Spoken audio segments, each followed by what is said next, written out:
Hey guys, you know what time it is. It's your boy LjcRecovery. So today I want to talk about the experience that I had today. I had the privilege of speaking at a group setting. It was for Pathways to Housing, Pennsylvania, and it was very, very welcoming experience. They had a group about recovery, and it was basically, trying to get people to accept that their life has become unmanageable and they need recovery in their life. It's which is the first step of the 12-step program. So when I spoke, I spoke about my experience with my last run and when I wanted to stop and the reason why I wanted to stop. And that's what I'm going to share with you guys today. So I spoke about being in a wheelchair and having the trank wounds, which are, it's the stuff that they cut the fentanyl with, which is xylazine. And what it does is it starts to eat out at whatever wound or part of your skin that, gets cut or gets, a damage to it. And it basically starts to deteriorate your skin. And, the best way that I can really just sum it down and explain it, it's basically like an actual zombie skin, that's what it is. So, unfortunately, that's what I was experiencing when I had my last run, and it was so bad that it got me down into a wheelchair. Now, the last day that I was out there, I was on the ground, and I could not get the strength to get up and go cop. So, with the money that I had, I tried to do this 3 times with people. I tried to send them to go grab for me because I was so sick and I couldn't move. And let's just say that all 3 people did what, everybody thinks they're going to do. They ran off. So, when I finally ended up going, you know what, it's crazy. Let me just get up and get it myself. First things first, I really didn't blame these people because that's addiction, And I knew these people, but no matter what, when you're sick, you're not yourself. You don't think about anything. You don't care about anything. You just want to know how to get to your next fix, And unfortunately, it was me that they took advantage of, So by the 3rd time, when a 3rd person ran off, I got up and I said, you know what? I'm tired of it. I'm going to just get this myself. Not going to lie, I could only take 4 steps and I completely collapsed.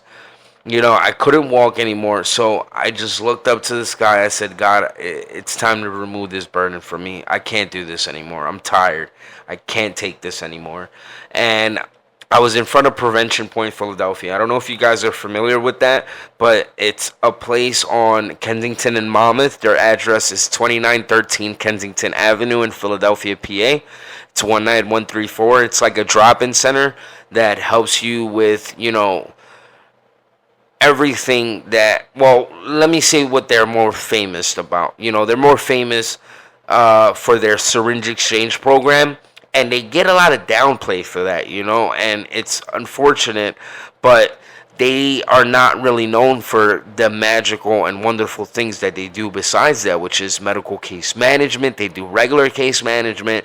They do homeless outreach. They help people with HIV. They help people with Hep C. They do a bunch of things, and it's just a shame that they are only known for their syringe exchange program. But I had a medical case manager there, and his name was Mo, and I saw him walking by, and I was like, Mo, that's it, bro. I'm done. I'm done. I can't do this. Can I see the doctor? I want to see Dr. Meisner. I want her to get me a referral to the University of Penn where she works at.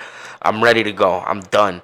So they tried to get an Uber and a Lyft for me a couple times, but because of my wounds and all that, when I would get in the car, it would smell so bad, and they would not take me. So eventually they just got, some guy named Petey that works also at Prevention Point, and he used a van of the services from the building to get me down to the hospital. Now, because of the referral, thank God I was only in there for about 45 minutes after I got admitted into the hospital.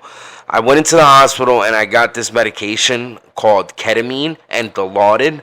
It is one of the best medications that can fight the trank because we don't really know, like the medical system doesn't really know much about this fentanyl and this trank.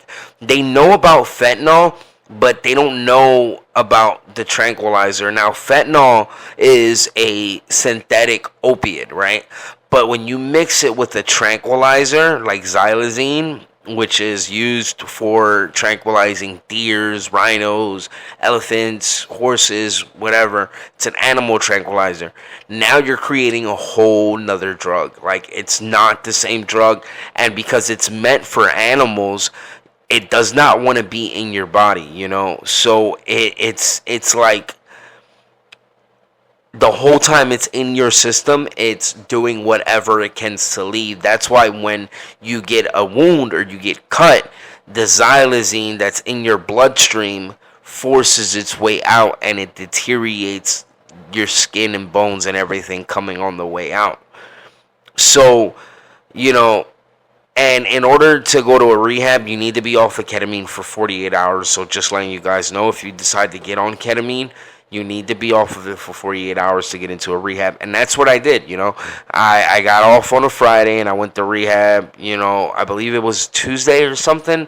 You know, it was a great place. I went to Eagleville, and, you know, when I got there, they kind of made it like, they made it known from the jump. They were like, listen, you have xylazine wounds, you're a level high, you're a high level of care, and you are going to be staying in the detox unit, not going over to the residential side, because there are less people here and there's more nurses, and it can be one-on-one, and they can help you out with your legs a whole lot more.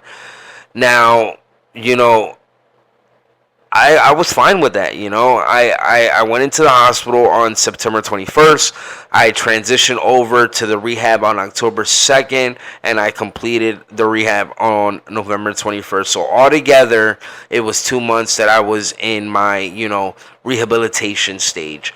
And I understand, you know, it wasn't that long, but I was comfortable enough that I was in a repetitive thing where I wasn't using drugs. I was getting up. I was eating 3 meals a day.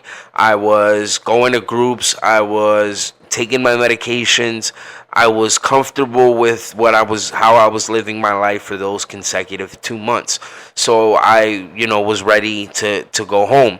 Now, I'm on methadone now. I'm at 120 milligrams. Now, I know what people are going to probably say, that, you know, methadone is heroin on handcuffs, but that's not necessarily true, you know, because you can say that about anything, about any drug, about gambling addictions, about anything. If you take advantage of it, then it's going to take advantage of you. So I don't go to sleep. I don't get tired. I don't do any of that when when I take the dose that I'm at. And I don't take advantage of it. You know, I don't get on a high dose like everybody, like not everybody, excuse me, like a lot of people that do it. And that's what I'm trying to stress, you know. If you go to the hospital and you detox, then you don't need to get on such a high dose of maintenance, because you already kicked the drugs out of your body. So you're not really fighting to stay well, and you're not countering that dose of whatever you get high on, because you're no longer getting high. So that's what people need to focus on, you know. And you know, that's my best offer, you know. But I'm gonna end it here. You know, this is just a little bit about me. I'm gonna talk a whole lot more. If you guys can like, subscribe, comment, and tell me which else you guys would like to hear. Thank you so much.